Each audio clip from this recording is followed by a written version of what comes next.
এই মেয়ে, তুমি আমাকে এত কেন ভালোবাসো? তোমার সাথে বিয়ে ভেঙে দিছি, তোমাকে এত কষ্ট দিছি, এরপরও তুমি আসছো আমার কাছে। ভালোবাসা কতটা কষ্টের সেটা তো তুমি জানোই। ভালোবাসা আমাদের আত্মসম্মানকে একদম শেষ করে দেয়।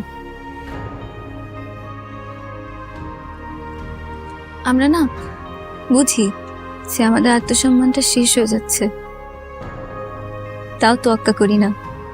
যতবার কোনো নারী বা পুরুষ সত্যিকার অর্থে কাউকে ভালোবাসতে শুরু করে, তখনই তারা তাদের আত্মসম্মানকে হারাতেও শুরু করে। আর যখনই ভালোবাসায় দূরত্ব আসে, তখন গিয়ে তারা উপলব্ধি করে যে তারা তাদের আত্মসম্মানকে কিভাবে খুইয়েছে। আত্মসম্মান নিয়ে প্রেম করা যায়, ভালোবাসা যায় না।